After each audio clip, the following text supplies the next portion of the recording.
Hi guys, how are you? Welcome back to my YouTube channel. My name is Priscilla. I make content about travel, career, lifestyle. Actually,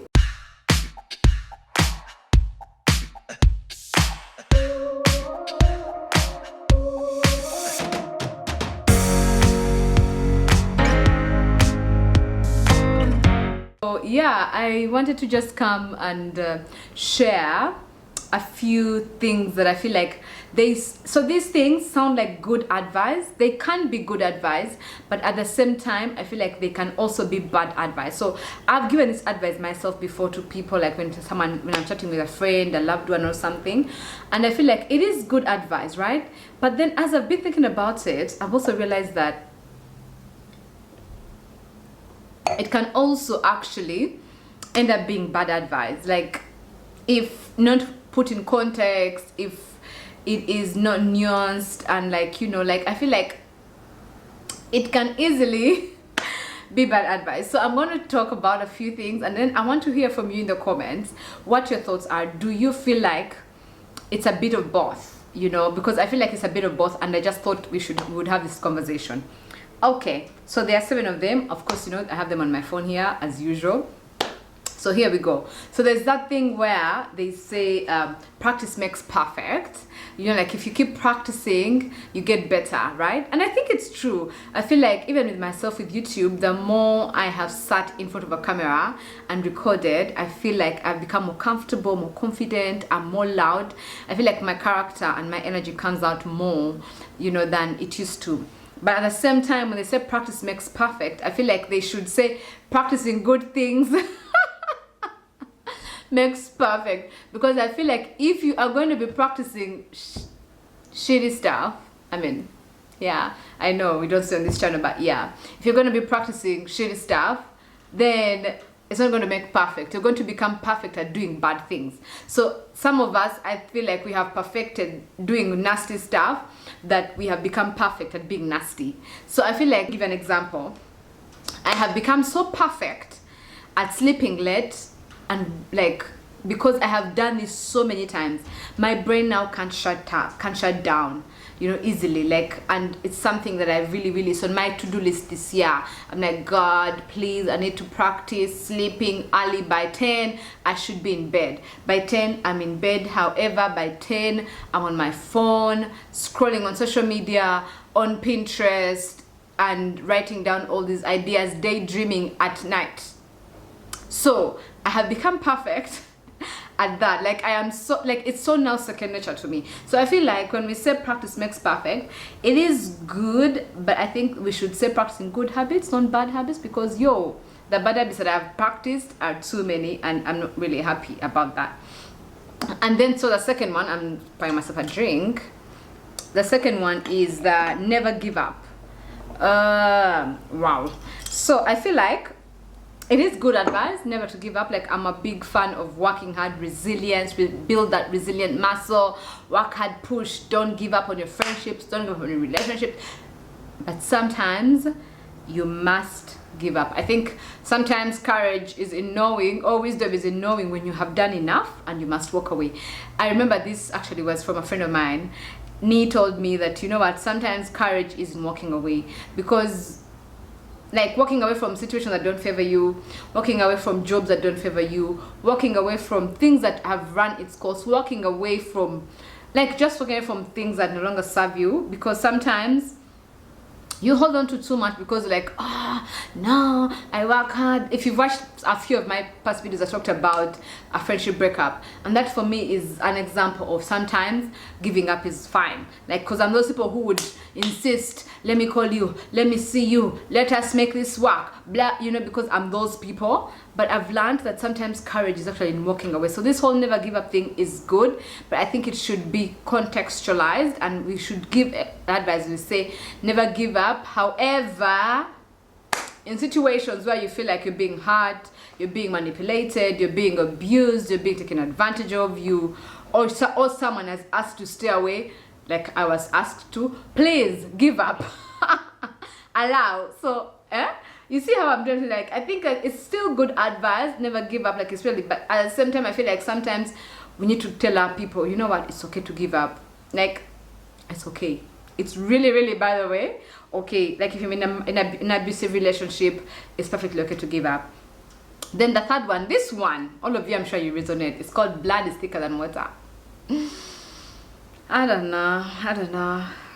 I feel like, for me, blood is thicker than water is a good advice, but I think that it's not entirely true, because relationships still must be nurtured, just like friendships are nurtured. So, and also sometimes family really does nasty stuff to us, you know. So I've been lucky that that hasn't happened, but there's families where really, no, like you cannot, no, blood at that point is not even thicker than water. So I think that when we are giving this advice, you have to really be very, very, very, very empathetic, but also we have to be very conscious of the situation in which we are giving that advice, because I feel like sometimes some friends will come through for you better than some family members, you know. So you have to really be careful when you're telling people, no, hold on, blood is thicker than water. And trust me, I have this advice I've given myself, like, trust me, this is all from, how do I say, from experience. I've also given these cliche advices, but it's not entirely true,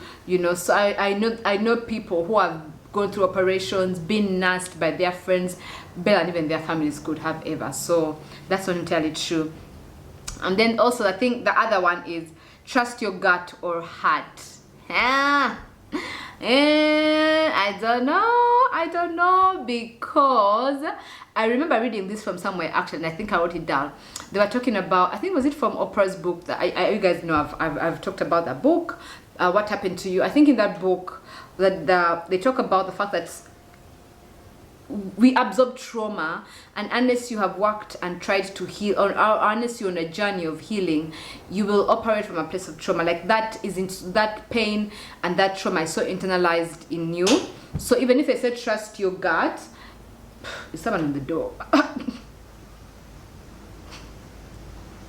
I'm home alone, so I'm like, don't come for me. Anyway, so like they keep saying, I think in that book they talked about that your gut, you still operating from trauma. So sometimes you will not necessarily know whether these are trauma responses or not, you know. So I think that whole trust your gut, it's true, like, you know, women, we do have that gut instinct, and we, you know, that third person, that's the Holy Spirit talking to you, blah blah blah blah, but sometimes we confuse it. So I think that I think they should give, I mean, if I'm giving this advice, I'd give it very carefully, because not everyone has been able to differentiate their trauma responses from just what their gut is telling them, you know. So yeah.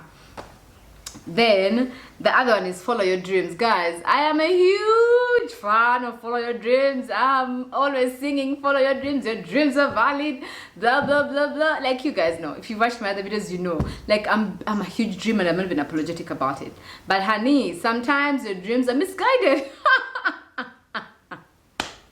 Sometimes your dreams are misguided. For example, let me give you an example.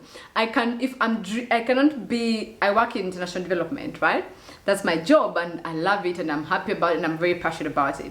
So my dream cannot be, so if my dream, for example, is to be the best litigation lawyer in East Africa, and at the same time I am doing international development, and I'm not in any way trying to transition back into litigation. So you see that my dreams are definitely misguided. So, you know, at the same time, for example, you cannot say your dream is to be in a relationship with a single man, and then you're entangled in all these things that all of us have at some point been, you know. So you're in entanglements, you know, and you're not in any way working to you get. So like, follow your dreams is a good thing, but I feel like your dreams, not that they should be realistic, but that should be backed up with actions that speaks towards the dreams that you're going towards. So I feel like if you're giving someone, or if someone is coming to you and you're talking to them, and you're clearly seeing that Bambi, their dreams are misguided, their dreams are unrealistic, Bambi, be a good friend. Be a good friend and tell them that, you know what, I feel like your dreams are valid and everything. However, have you considered, like, try to be a good friend. Don't just be a hype woman for the sake of hyping your bad days. Like, say the truth. Because imagine that you're busy hyping your friend into the wrong direction. Anyway, then the other one is be yourself. Be yourself. I know I'm all about being yourself. As a recovering people pleaser, I am enjoying being myself and not caring what people think about me. Like, the freedom. Anything you hear on the streets, any gossip, it's true. Okay. Like, that's a beautiful space to be in, not explaining yourself. Like, if you hear that I am what? I'm a thief, I'm a liar, it is okay. It is true. Okay? So it's a good space to be in, right? But also at the same time, I feel like this whole be yourself movement, and it's a good thing, but it also needs to be contextualized and needs to be taken with a grain of salt, because at the same time, you have to be honest with yourself that if being yourself is destructive, if being yourself is emotionally disruptive, being yourself is emotionally damaging to other people, being yourself is like who you are basically is not who you really want to be. Like, you have to just I don't know if you get my flow. Like, sometimes the whole be yourself thing is in a way a cop-out mechanism, is it, from accountability and from just sort of, I feel like, doing the work to be a better human being. So for me, I don't mind being yourself as a piece of advice, but I feel like I would give that to someone who I know is already in a space where they are doing the work, where they are conscious of their issues, where they are conscious of their sin. Not sin because I'm in because of sin, but where they are conscious of their not shortcomings per se, but where they know that they need improvement. But if someone's like, oh, I'm perfect, I'm the best thing that happened, there's no room for improvement for me. I'm like, I don't know if you should be yourself. I feel like, yeah, you should really consider being more honest with yourself and realizing that maybe yourself is actually toxic, maybe yourself is destructive, maybe yourself needs to actually change. Because I feel like people say this is how I am as a cop-out mechanism, as a cop-out from just being better and being held to a higher standard, you know. So yeah. And then lastly, this one, all of us have talked and given it as advice: removing toxic people from your life. You know, they're saying, oh, this, how do I say? I remember every new year people say, oh, I'm cutting off toxic people. And then those people who perceive themselves as toxic will say, if you don't see me with certain people, know I've been cut off from the toxic one. So there's just been that whole conversation on social media, and I get it where it's coming from, because I think that we come from a generation where we were told to just take it in, and no matter how negative it is, just let people be. So I think now that whole thing of walking from toxic people is really helpful. People are being able to reclaim their power back and saying, you know what, if it's not working for me, I'm going to walk away. And I'm really all for it, right? But I also feel like people just, in a way, are ghosting each other without clear explanations.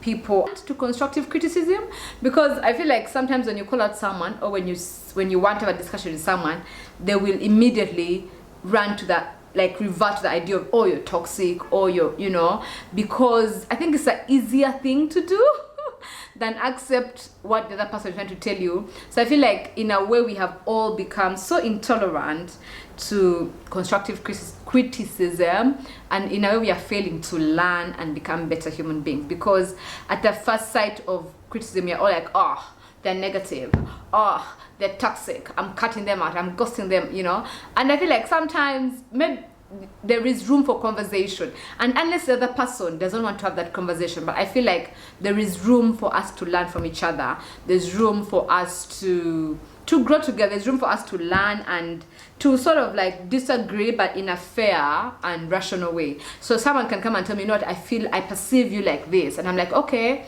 I receive it, but that's not actually what it is. That's not how it is, you know. It's different.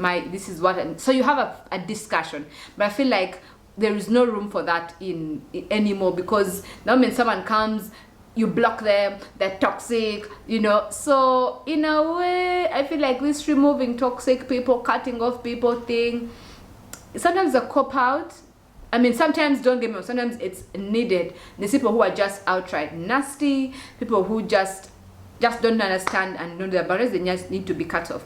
But also I feel like you must really be honest with yourself if you're not cutting them off because they offered constructive criticism, you know. So yeah, I feel like so that for me, I feel like that is some advice that is both good, but at the same time it's a double-edged sword. You get, like, it can at the same time be like a bad advice. I don't know. I don't know what your thoughts are. Let me know in the comments below what you think about this advice, and if you've given it, did you feel like it was actually helpful? And if you've received it, what were your thoughts about it? Especially some of that, like the things of like removing toxic people from your life, the things of following your dreams, being who you are, be yourself, because that's something that can easily be misconstrued. Like, what if your self, guys, is nasty? Like this guy who's controlling, like the Tinder swindler. Should we be encouraging him to be himself? Should we? Anyway, I'm rambling. So subscribe, leave a comment down below, and let me know what your thoughts have been. So, okay. Bye, guys. Thank you.